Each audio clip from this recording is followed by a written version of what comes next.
Le courant pour une écologie humaine propose de prendre une pause et de se recentrer sur l'être humain. Pourquoi, me direz-vous?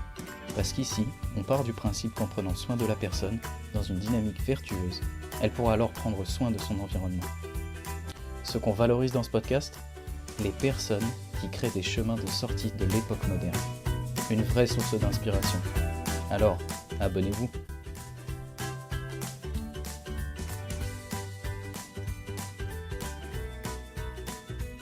Bonjour Pierre Delbé, merci d'être avec nous.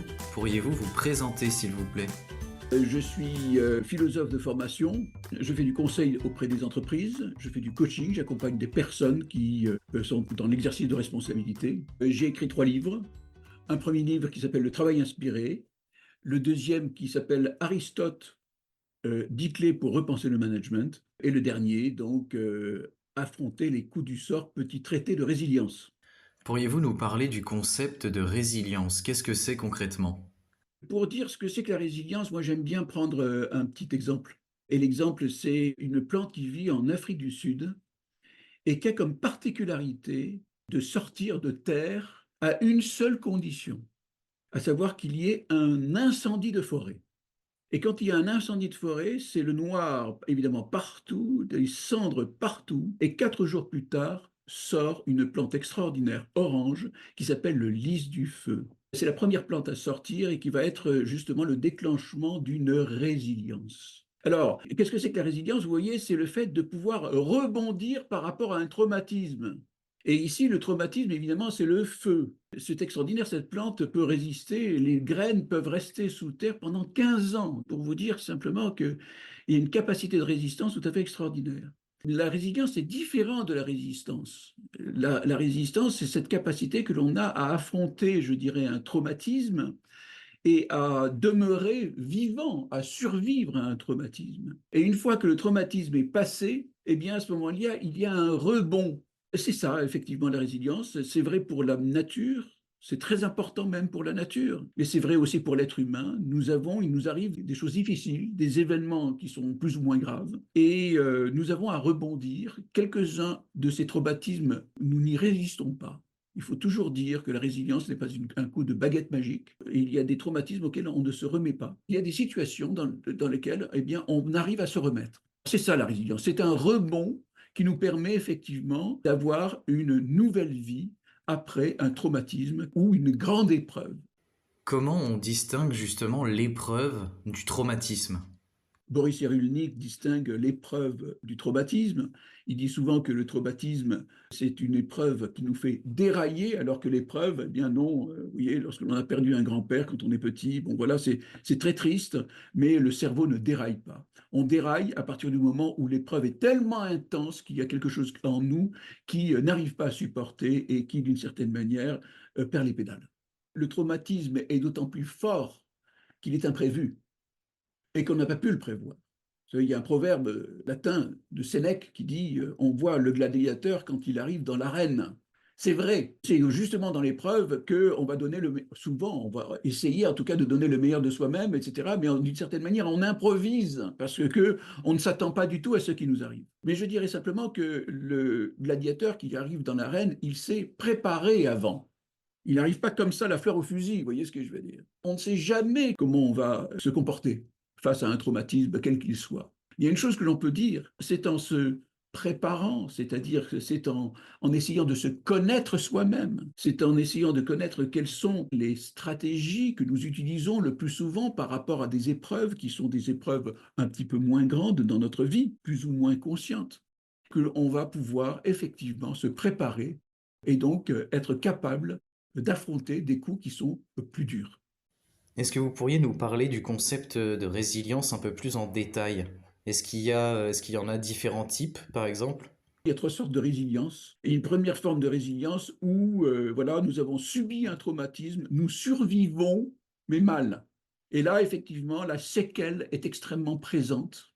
Nous subissons encore notre traumatisme et on ne sait pas très très bien comment faire avec. Et le deuxième niveau, je dirais, c'est un niveau de résilience satisfaisante. Satisfaisante, ça ne veut jamais dire que lorsqu'on est résilient, satisfaisant, on n'est jamais, si vous voulez, comme avant. Mais on a une vie qui est une vie avec les autres, une vie sociale, une vie humaine, oui, qui est à peu près correcte. Ce qui pose d'ailleurs tout un tas de problèmes parce que le contraste, si vous voulez, entre une vie satisfaisante et une vie intensément traumatisante telle qu'on a pu le vivre dans des camps de concentration, etc., ça pose toujours ce problème de savoir, mais alors qu'est-ce que ça veut dire, n'est-ce pas, de vivre une vie à peine satisfaisante quand on a subi un tel traumatisme. Le troisième niveau, c'est ce que j'appellerais une résilience surabondante. Ça veut dire que oui, on peut vivre ces trois niveaux-là en même temps, c'est-à-dire vivre quelque chose où on subit, on continue de subir le traumatisme, où on vit quelque chose à peu près correct, mais aussi nous avons une véritable surabondance. Exemple typique, Henri Dunant, qui vit le traumatisme de la guerre de Solferino. Il va être présent sur le drame de Solferino, il va avoir un certain nombre de milliers de blessés avec l'horreur de la guerre, etc. Il est traumatisé, Henri Dunant. Et tout le monde le sait, il va être traumatisé. Mais il ne va pas en rester là. Qu'est-ce qu'il va faire? Il va organiser des soins sur place. Il va y avoir effectivement 10 à 15% des blessés qui vont être aidés sur le champ de bataille. Il va les sauver, il va les aider. Mais il sait très bien que c'est tout à fait insuffisant. Il va donc créer une institution que nous connaissons tous, et cette institution, c'est la Croix-Rouge. Il va être à l'origine de la Croix-Rouge. Vous voyez, la Croix-Rouge, c'est quoi? C'est le fait, si vous voulez, qu'il y a quelqu'un qui a subi un traumatisme épouvantable, mais qui ne va pas en rester là. Alors, il a une vie à peu près satisfaisante de tous les jours, si vous voulez. C'est un homme qui va vivre au jour le jour sa vie, etc. Mais il va avoir aussi une dimension de surabondance, et ça, c'est quelque chose de tout à fait remarquable. C'est véritablement la résilience. Et vous voyez, on peut même dire qu'à ce niveau-là, le traumatisme va donner lieu à un nouveau sens de sa vie. C'est ça qui est extraordinaire. Et je dis qu'il y a une réflexion anthropologique à développer à partir de ça. Qu'est-ce que c'est qu'un être humain? Un être humain, c'est quelqu'un qui est capable de surabonder un monde dans lequel le sens manque. L'horreur, si vous voulez, d'un champ de bataille, on va abonder, on va apporter quelque chose qui est une contribution qui va permettre de donner quelque chose en plus. Voilà, c'est un petit peu le mystère et un petit peu le miracle, je dirais, de la vie humaine dans ce qu'elle a de plus beau. Je ne dis pas que c'est toujours et que ça se passe tout le temps, mais il arrive, et c'est ça qui est toujours intéressant, il arrive que certaines personnes accèdent à ce niveau de surabondance. Comment on peut trouver un sens à sa vie selon vous? C'est assez intéressant de voir ce que dit Viktor Frankl dans son petit livre absolument merveilleux, Trouver un sens à sa vie. Il dit qu'on trouve un sens à sa vie par plusieurs choses. D'abord, un, produire une œuvre. Deux, faire une rencontre, un amour, une amitié, une dimension sociale, de service, qui va évidemment donner un sens à sa vie. Et trois, dit-il, trouver un sens malgré un événement, je dirais, terrible que l'on a rencontré. Je crois qu'effectivement, cela dit quelque chose de l'être humain et de sa capacité de contribution au monde qui me paraît quelque chose d'absolument fondamental. Nous sommes dans un climat de désespérance globale, si vous voulez, lorsque vous regardez un tout petit peu autour de vous la question du climat, la question des difficultés écologiques auxquelles nous allons être confrontés. Ça va être de plus en plus difficile. Je parle à minima. Nous rencontrons des catastrophes climatiques de plus en plus fréquentes et de plus en plus intenses. Il y a la question de la guerre en Europe, la guerre au Moyen-Orient. Il y a la question de la solitude des personnes et des personnes âgées notamment. On pourrait faire un listing de toutes les catastrophes. Si vous voulez, ça entame notre morale. Ça alimente notre désespoir. Et je crois que tout particulièrement, les nouvelles générations sont extrêmement sensibles à tous ces problèmes que je viens d'évoquer. Et donc, cela veut dire quoi? Cela veut dire que lorsque nous rencontrons des difficultés personnelles, cela vient s'accumuler avec ces difficultés qui sont, je dirais, sociétales. Et donc, nous sommes de moins en moins capables de résister, de résilience. Je le crains en tout cas. Et c'est pour cela que j'ai écrit ce livre. À l'origine de ce livre, une activité bénévole que j'ai, j'anime en effet des cafés philo avec des gens qui sont des sortants de prison. Et je fais cette activité-là toutes les semaines, ça me passionne d'ailleurs, depuis 2017. Ce qui est intéressant chez ces personnes-là, c'est que ce sont des gens qui ont connu l'épreuve de la prison, qui est l'épreuve de l'ennui, de la solitude, de la culpabilité. Et donc, ces gens-là sont forcément, à un moment ou à un autre, obligés de réfléchir. Ils ont besoin d'avoir quelques outils de réflexion qui leur permettent de mettre des mots sur leurs mots, comme on dit, hein, MOTS, des mots sur les mots MAUX. Et c'est en ce sens-là, je crois, qu'ils sont effectivement très preneurs d'une véritable réflexion philosophiques sur leur résilience. Alors on réfléchit sur des choses comme la justice, la liberté, sur la confiance, sur la trahison, parce qu'ils connaissent effectivement des choses comme la trahison, n'est-ce pas, etc. C'est l'origine de ce livre, c'est le fait que les gens traversent des épreuves et qu'ils ont besoin de réfléchir sur ces épreuves, qu'ils ont besoin d'outils. Alors soit ils les utilisent seuls, soit ils sont accompagnés. C'est encore mieux quand on se fait accompagner, notamment quand on a connu une épreuve vraiment extrêmement forte. On a besoin de quelqu'un qui soit un petit peu notre alter ego, à qui on a confiance et qui va venir, je dirais, nous aider dans le cheminement vers une résilience. Mais cela peut aussi se faire tout simplement par une prise de conscience. Déjà, c'est déjà pas mal, une prise de conscience de ces stratégies que l'on utilise d'une façon plus ou moins consciente pour aborder ces événements qui sont des coups durs de l'existence. Pour revenir au traumatisme, quels sont les différents traumas, les différents traumatismes que l'on peut vivre selon vous? Il y a le traumatisme physique, véritable traumatisme. Les gens qui connaissent ce que c'est qu'une rage de dents, ou qui connaissent, si vous voulez, une douleur physique intense, savent très très bien qu'on peut complètement dérailler avec une telle épreuve. C'est une épreuve, l'épreuve physique. Donc traumatisme physique, premièrement, traumatisme psychique, lorsque l'on est travaillé, bouleversé par des images, par des souvenirs qui nous blessent, que l'on subit, qui prennent l'espace de notre conscience, etc., qui nous empêchent de vivre. Et puis, il y a ce que j'appelle le traumatisme moral. On en parle beaucoup moins, notamment les psychologues en parlent moins, mais je pense que c'est une vraie résilience à opérer. Par rapport à un traumatisme psychique, le traumatisme moral, c'est lorsque l'on est blessé dans sa dignité, et pas simplement dans sa psyché, mais dans sa dignité d'être humain. On peut prendre aussi les camps de concentration dans lesquels vous avez effectivement la connaissance de la faim, la connaissance de circonstances, je dirais, de conditions de vie qui sont absolument déplorables, et le fait que, si vous voulez, on est complètement déconsidéré et que les gens sont de purs objets, des machines à produire et à travailler, etc., sans aucune considération de leur dignité, ce qui est une blessure extraordinairement profonde. C'est dans ce cadre-là qu'effectivement, la question du pardon se pose. Alors je dis simplement, c'est quoi le pardon? Le pardon, c'est donner quelque chose qui nous dépasse à quelqu'un qui n'en revient pas. La réponse naturelle, c'est la vengeance.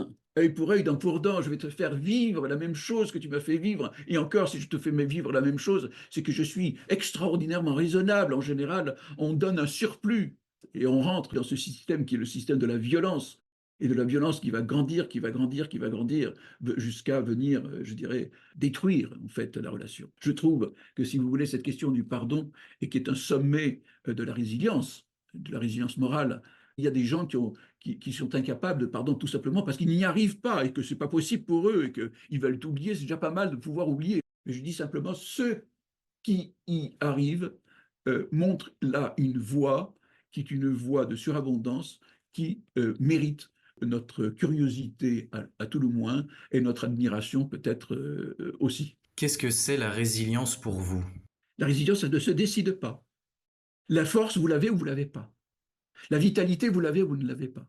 J'espère pour nous, pour ceux qui traversent une difficulté, quand je parle de difficulté, ou une épreuve, ou un traumatisme, j'espère qu'ils auront en eux la vitalité, mais ça ne dépend pas que d'eux, vous comprenez ce que je veux dire.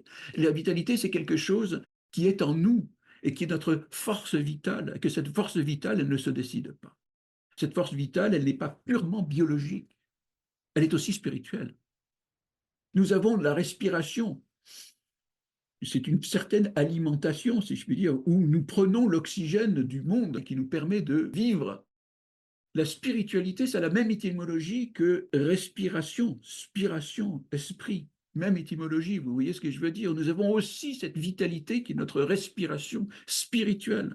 Et Viktor Frankl l'a montré d'une façon, à mon avis, extraordinaire, lui qui a vécu les camps de concentration, le grand psychiatre du XXe siècle.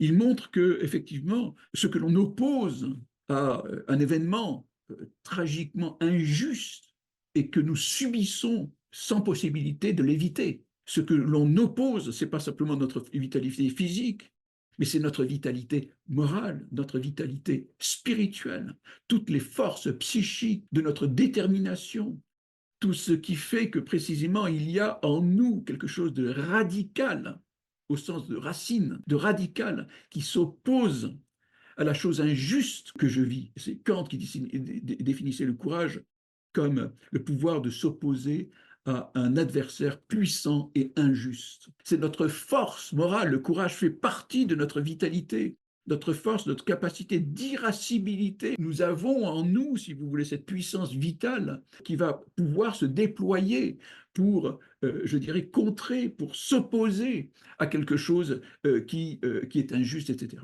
Il y a une joute qui a existé entre les aristotéliciens et les stoïciens.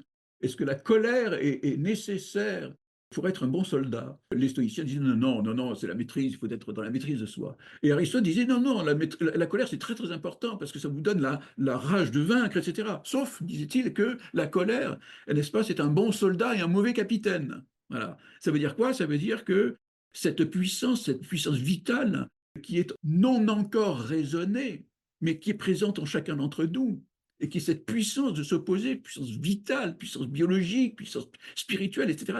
Cette puissance, elle existe en nous, et effectivement, il nous appartient de la diriger.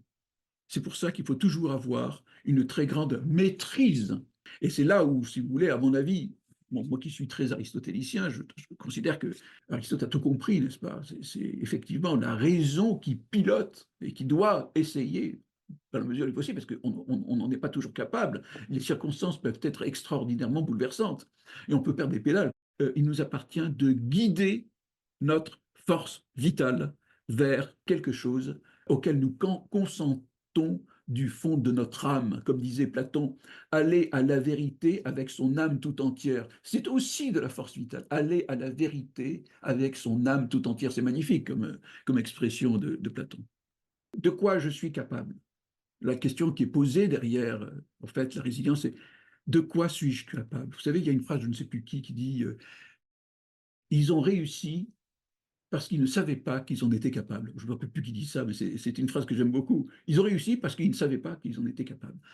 Et je crois que c'est ça, finalement, qui est très, très mobilisateur et qui va chercher nos ressources et qui va déclencher notre force. C'est de savoir que nous servons quelque chose qui est plus grand que nous. Si jamais vous comprenez, je ne sers que moi, mon petit truc, mon petit machin, bon, perso, bon, c'est pas mal, vous me direz. C'est mon intérêt, comme on dit. Bon, c'est pas mal. Mais à partir du moment où je comprends que mon combat sert quelque chose de plus grand que moi, si c'est plus grand que moi, là, c'est vraiment, ça vaut la peine de se donner du mal. Simplement, on ne sait plus très très bien ce qui vaut la peine de se battre. C'est pour ça qu'il faut clarifier, c'est pour ça qu'il faut prendre le temps de se plonger dans ce qui est vraiment important pour moi aujourd'hui. Et alors, si je sais ce qui est vraiment important pour moi aujourd'hui, il est probable que je trouve la force d'y contribuer. Merci beaucoup d'avoir été avec nous, Pierre Delbé. Merci d'avoir écouté cet épisode. À très bientôt pour un nouveau podcast inspirant. Pour suivre nos actus, nous contacter ou vous abonner à notre newsletter mensuelle, c'est sur www.ecologihumaine.eu. À bientôt!